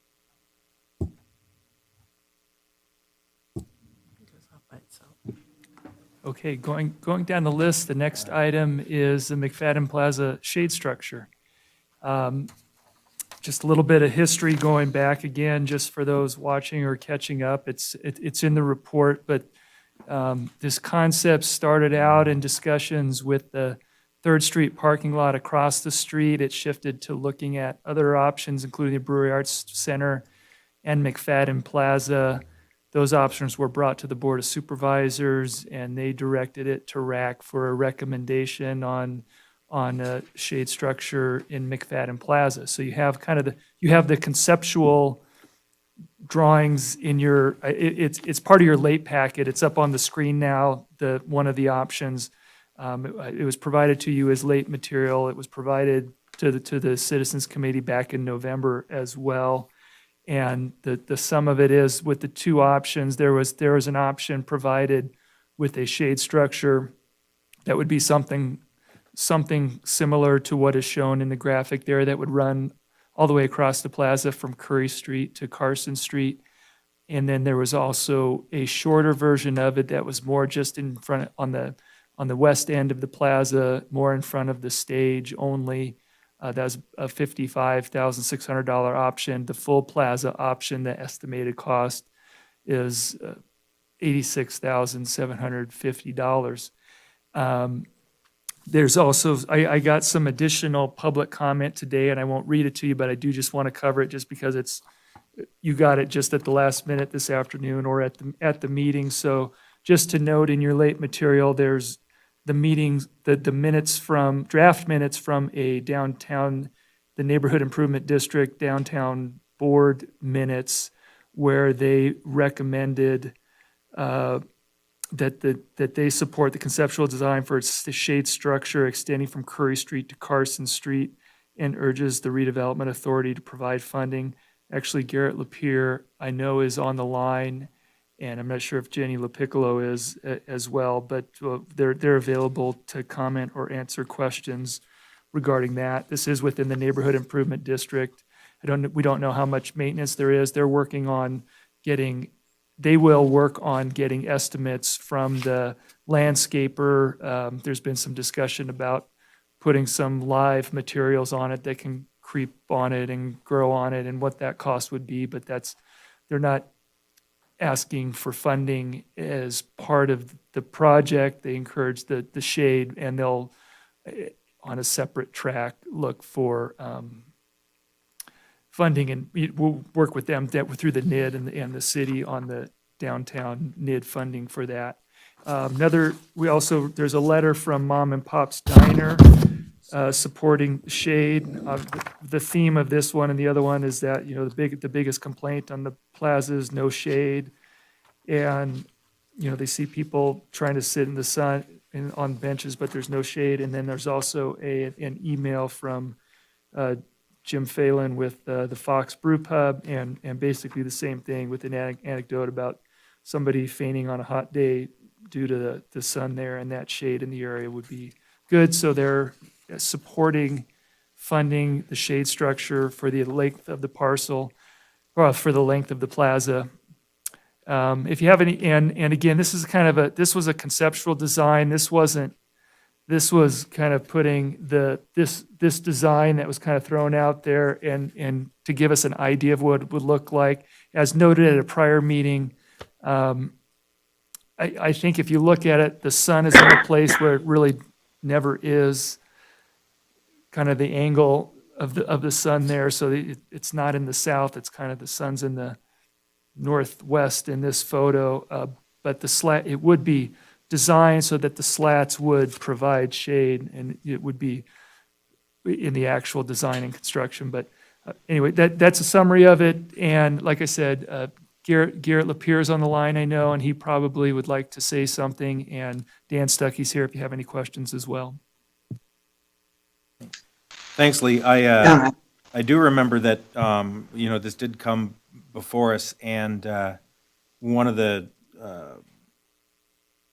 comments, at least from the committee, was what do the property owners think about it? So it's nice to hear that that they're for this, and we didn't necessarily think they wouldn't be. And the only other thing I would have to say before I open up for comment is, why was refresh my memory, and I don't know if we ever knew even the option of a half version put out there versus the whole area, the whole plaza. Yeah, and it's in your late material. And the half, well, for one thing, it costs less. So I think why and for it to be at that end of the plaza, because there's a little bit more room there, and and it would be in front of the stage. And there's a little less room on the west end of the plaza where the Firkins, where the Fox's plaza comes out. However, after talking to the businesses and, looking at it, they prefer that the shade go down the entire length of the plaza. Okay, thank you. Garrett, are you there? Did you have something you wanted to chime in with? Matter of fact, Jenny's on the call, so I'm going to let Jenny jump in here and chat. Hello, everybody on the board. How are you? Perfect. Hey, Go great ahead, to Jenny. see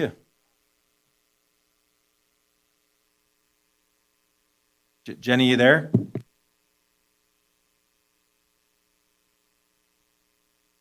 Well, we see you, Garrett, and we don't hear you anymore. Jenny, you're on mute. Don't you love Zoom? No. Like these new mics.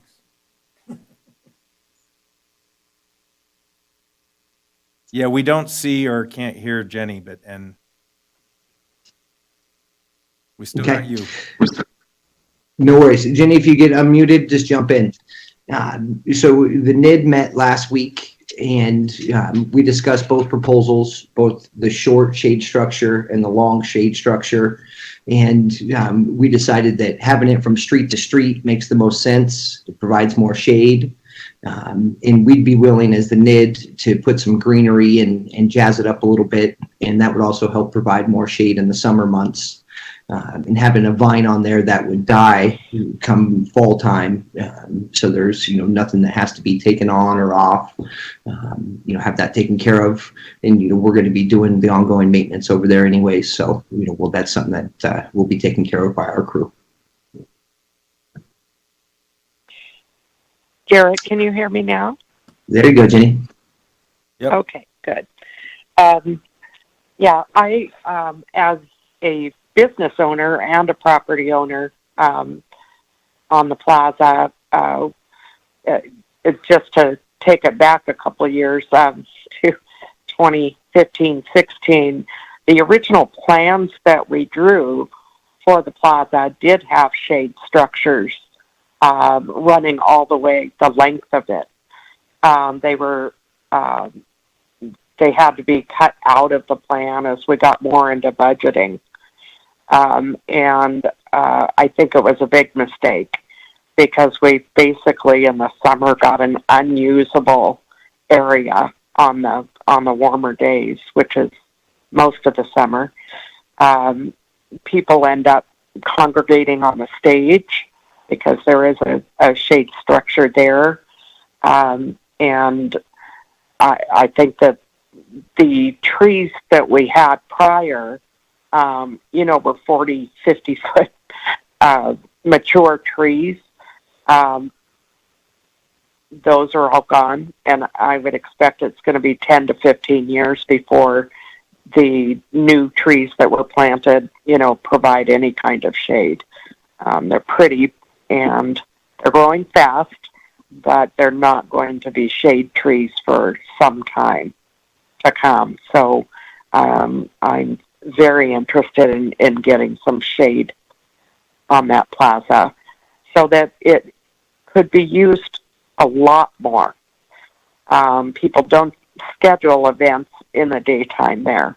It's just too warm. The benches are not utilized because they become as hot as a frying pan in the summer. The black metal benches, which are beautiful and go down the whole center, but they have no shade. So they're just not utilized. Be happy to answer any questions. Jenny, it's Ronnie. What I love is instead of the use of shade structure, what you have here in the minutes is the use of the word arbor. That makes it so much more romantic, doesn't it? Right. So that let's was use the arbor. original plan. Yeah. Yes. Meet me under the arbor. The original That's plan right. called for an arbor, and it was going to be, with vines planted on it. That sounds lovely. Thanks, Jenny. Any other questions from anyone on the board? Okay, thank you very much for discussing that with us today. I think most of us sitting here are in well agreement with you that there needs to be something and some shade in that area. Right, we appreciate that. Thanks for letting us attend. Thank you. I do have one question, Jenny. One of the things that's so Yes. so beautiful about McFadden now is all your beautiful umbrellas, especially yours, the white ones. Will that still be in play? Yes. Yeah, this structure won't extend into the areas where there's outdoor dining. Okay. So basically, we're looking for something down the whole middle, but it's not going to extend into the areas that are currently designated for our outdoor dining areas. So we will still have umbrellas. We have a, what's that called? The thing that goes out. Oh, we have an awning actually at Piazza, and I know Mom and Pop ordered the same one for their end, but we'll definitely still have umbrella areas.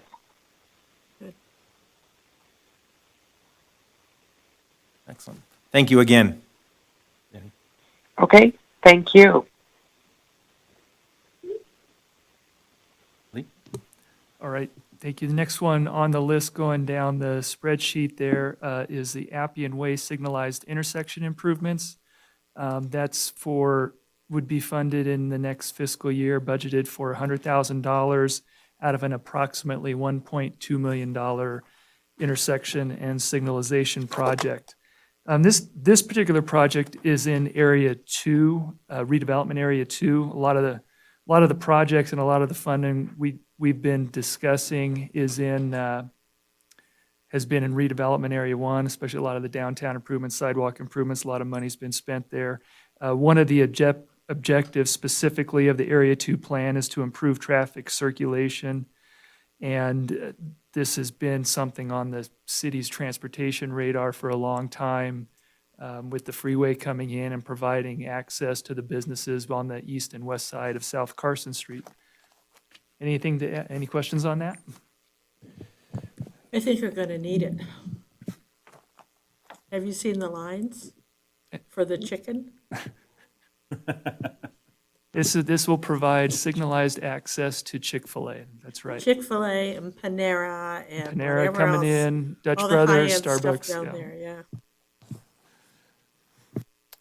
No, okay. All right. And then the next one is $100,000 in the budget for downtown power lines undergrounding. For those who have been on the RAC, you may know that there's already been $100,000 in the project for undergrounding power for the Curry Street project. So Dan can give a little bit of update on this, but in summary, they've looked at it in more detail and what the actual costs are in working with NV Energy particularly. The request is to get this in the budget in case it's needed, in the hopes that they're still working with NV Energy, there are grants available, and depending on how they allocate it, the hope is we don't have to use this and it can go back into undesignated. But Dan, you want to give an update on that, please? Yeah, I will. Dan Stuckey, Deputy Public Works Director, for the record. So I think I know I've explained it at past RAC meetings, but there's a program through NV Energy, an underground power program. It's beneficial to NV Energy, obviously, with fires and those things. They're looking to get stuff underground. And so they're looking to partner with the city on these projects where the city pays a portion, NV Energy pays a portion, the city's beautifying their corridor, NV Energy's providing a more reliable and safe power system. This program rolled out, we're basically a guinea pig, so they're still trying to figure out a lot of things on their end. We're still waiting on some final costs on what their share is going to be and what our share is going to be. So that's where Lee mentioned we just don't quite have those final numbers yet. And with what we think could possibly be put on us, we need a little more money to do. However, we're hopeful and we pushed back a little on MB. We have a good relationship. I don't want to say pushback's not the right word, but we also have been pursuing this funds for a long time, and we're hoping that they can provide a little more cost share on their end to help us out. And if that were to be the case, which we hope it is, the money would be returned obviously back to the fund. So. Done for me. Lisa? Oh, I made it work. This, I was just curious, on the paperwork, you put the check mark, encourages the creation of new business and other appropriate development for the undergrounding. And I would just love to, how does that work? Thanks. In my mind, I'll tell you how I thought it worked, but by undergrounding power lines, I feel like you're creating a more beautiful corridor, and businesses may want to invest, maybe a restaurant with an outdoor seating or something would want to invest in a corridor where there's not a big power pole and power lines running along the street. Again, that's just my personal take, but that's why I checked that box. I second that. Anything else? Lee? And finally, for my list is the, can we call it the John Barrett Beautification Fund, Downtown Beautification Funding that he pushed for? Yeah, I think that's a great his name. years on there, to add. No, but seriously, to put extra $25,000 a year towards the downtown maintenance. We've been adding, with these projects, new landscaped areas, nice new sidewalks, but not increasing the budget for maintenance. The existing neighborhood improvement district pays for their specific contracted areas that they're responsible for and the scope of work that they're responsible for. And they've been actually really great to work with in taking on these little things here and there. But as we get to bigger projects, we want to add some funding to it and actually put it in to make it part of their contract. They're doing a great job managing the maintenance of the downtown. And if we can put some extra in there and add some additional responsibilities under existing contracts that they put out to, then we think it's a benefit, and not only for the new stuff, but maybe to even enhance the services for the existing stuff. I remember this has been discussed a lot, so I'm very familiar with it. I don't have any questions. Anybody? Who paid for the, in the pots, the flower pots downtown, which are no longer flower pots because they're all got little green trees now? Who pays for all of that? I mean, when, The maintenance, you mean? well, the planting or the maintenance or whatever it is, how does that come out now? The hanging pots? No, I know that is not. These are all the pots, the new plantings. You have little baby Christmas trees in them now. Thank you. The downtown. Those are the NID pays downtown for that? NID, yeah. Okay. Yep. All right, so that's not part of this, is that it, or? I And mean, then- it could be used for, if it goes into to the fund for downtown And the maintenance. other it thing could be too, used, there's sure. a number of trees, unfortunately, and I've said something about that before, that need to be topped or they're dead or whatever and replaced. So would that be under this 25,000 then? The trees that are there that were planted as part of the downtown Curry and Carson projects are technically under the downtown NID's jurisdiction, right, Lee? As far as the maintenance and replacement of those trees. And there were some dead ones that were under warranty originally. I think. Well, I think they were too late now. I but, know that they yeah. took out one in particular, that poor thing was just as dead can be. But for any new ones, yes. Yeah, and to take out the old and put in the new, because otherwise, why? You know, nothing looks worse than a dead tree, so I'm just curious on that. Well, I think wasn't this also about helping assist with enclosures for the garbage and the snow removal and that whole conversation? Snow removal would be another Yeah. area where some enhanced might benefit funding.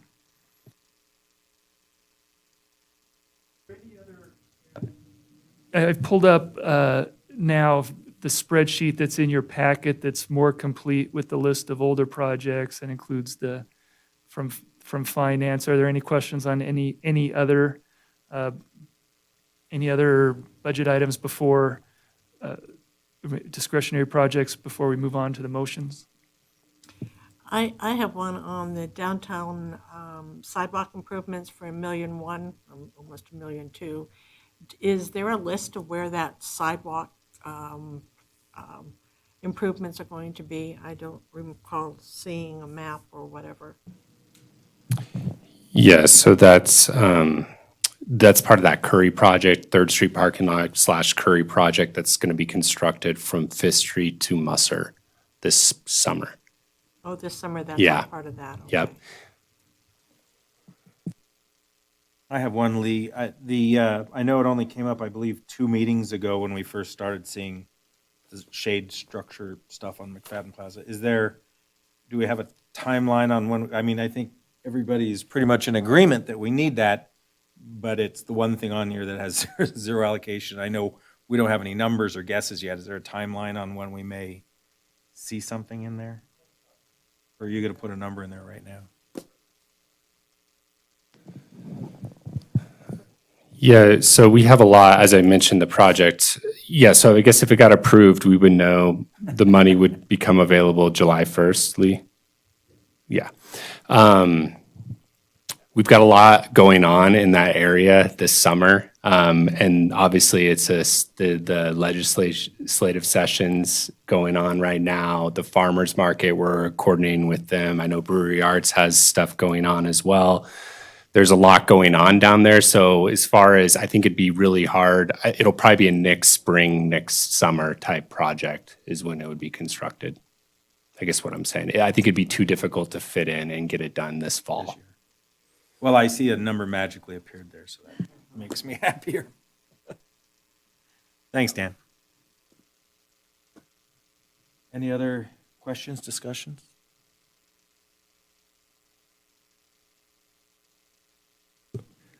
Okay, I'm going to go back to my presentation. And so on the slide I will pull up has the 2 motions, and you can modify them as necessary. So just to keep the motions separate, the first one is regarding the expenditures for this year, and the second one is regarding the budget for next year. So the modifications I see from the discussion is the revised number for don't do that. Yeah, the revised number for the holiday decorations was at the 95,000 that I think was there. 95,000.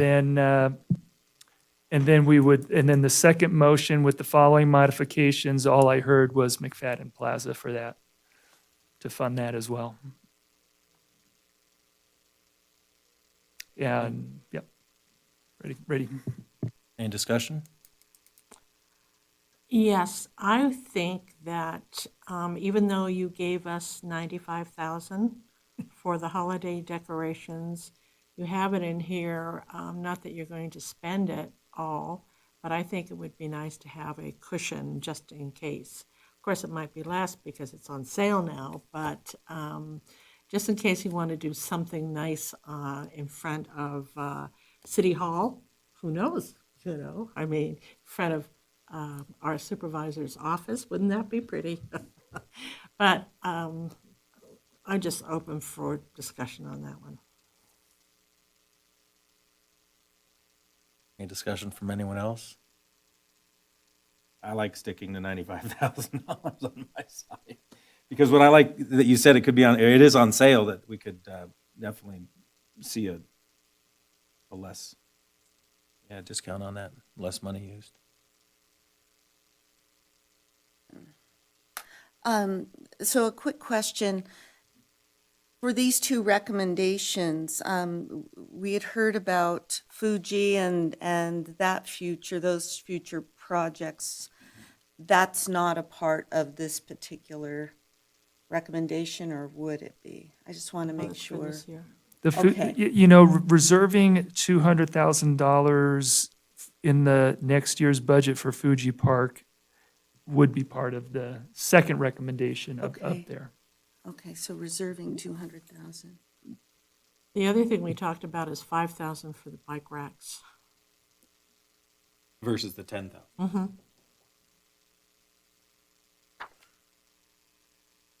Okay. One question for the second one.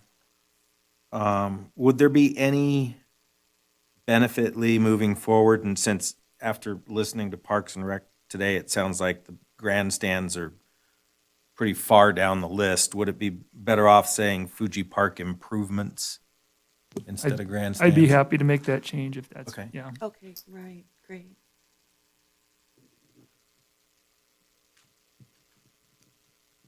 Dan, is this public comment or is it after we have the motions? I forget. I think it's after we have the motions, correct? Sorry, I'm having a little bit of technical difficulty. Return these and get new ones, by the way. Are they still on warranty? So I'm actually glad, Mr. Chair, that you brought that up. With respect to public comment, we do have on the agenda notice that, currently because of the COVID restrictions and how we're limiting the physical location of these meetings, and this is actually with respect to all the meetings for all the public bodies throughout the city, including the Board of Supervisors, we're limiting, for purposes of efficiency and also to give, equal standing to an equal opportunity, I should say, to everybody to provide comment. We're limiting it to public comment at the beginning of the meeting and at the end of the meeting. I understand that during the course of today's meeting, we've had, different stakeholders who maybe have had more direct involvement in some of these projects, for funding purposes, who had spoken on the record. But with respect to general public comment, I would ask that this body, comply with the notice that's on the agenda, which is to restrict it, general public comment, to just the beginning and the end of the meeting. And that's, again, just to maintain consistency. Also makes it fair for the members of the public, too, who may have seen a copy of the agenda and thought to themselves, well, if I can't provide public comment at the beginning, I also don't have time to provide it at the end. I can't actually appear and get online to provide public comment during the meeting, and then they later find out actually it was open up for public comment. Maybe another member of the public did provide comment. That would make it a little bit inequitable. So for those purposes, I would advise, let's stick with the agenda notice, and we'll limit, any additional public comment to at the end of the meeting right before adjournment. Okay, great. Thanks, Dan. Streamlines things a little bit there, too. Okay, so at this point, regarding item number 1, do I hear anyone making a motion with regards to item 1, 4B, item 1? I'll go ahead and do that. I move to recommend to the Redevelopment Authority the authorization of the following expenditures for fiscal year 2021.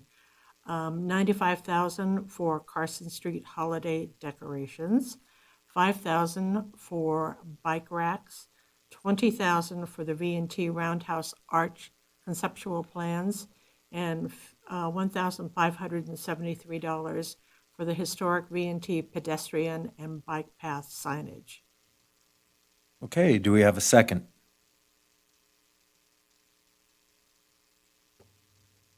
You have a second? We do. We have Andy. a second. Okay, all in favor? Aye. Aye. Opposed? Carries unanimously.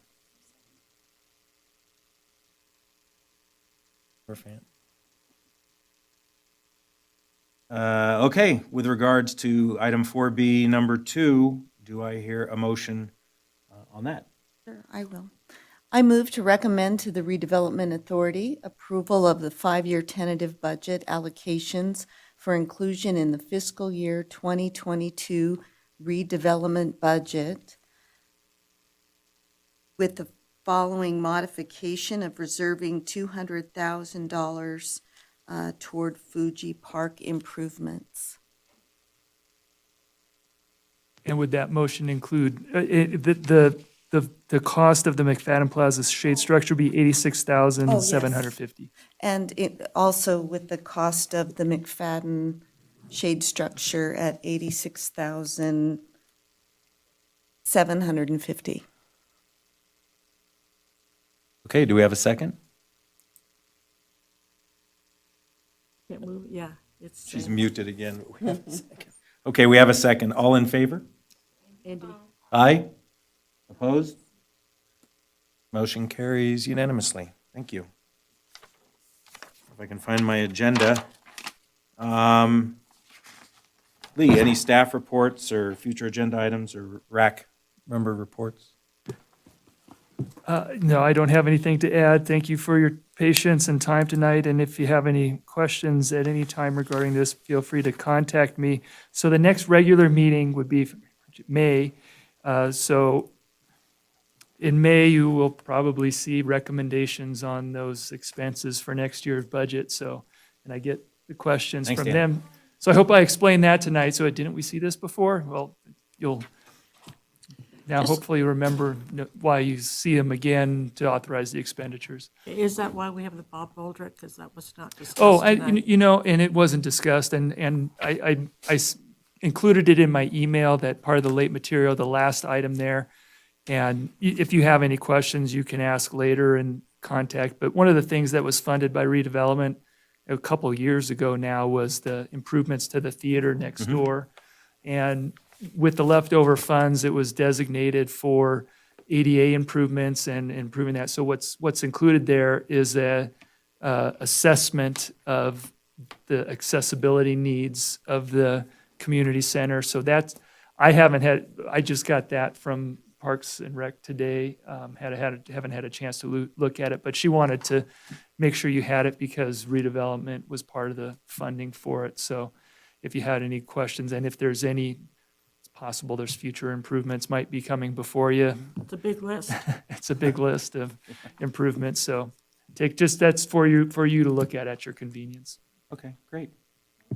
I have one question on, so moving forward, since we seem to have actually a surplus, which we haven't had in some years past, does that dispense with us needing to rank the level of importance of the project items from 1 to 10 or whatever in the future, like we've done in past years? Well, that's a good point. We didn't do that, and we were doing that because there were limited funds. I think now your discussion is just whether or not it's should be funded and at what level. And as I mentioned before, I think, some of the future discussion in May, I would anticipate being something about what the city's goals are, what redevelopment's goals are for the undesignated funds that are getting to be a significant amount. We do there's some big infrastructure projects coming up. I mean, one of the options will always be to continue to fund the infrastructure projects. If others have other ideas, start thinking about that. The Board of Supervisors will certainly have a strategic planning session and discuss it, but I anticipate that question coming back to RAC as well. Thanks, Lee. Anyone else have any other comments? I love the new look. I love I love having the backsplash. computer right here. This is a problem. But Yeah, other than that, I think these need to be returned for a click switch version instead of this 1 second. If it's a tenth of a second off, it doesn't work for you. So that's, for the record, been a little frustrating for some of the members tonight, including our DA. So, okay. So at that point, I'd like to open it up for any other public comment. I see no final public comment, Mr. Chair. Okay, thank you. So I would like to hear a motion to adjourn at 7:33 PM. make a motion to adjourn at 7:33 PM. Second?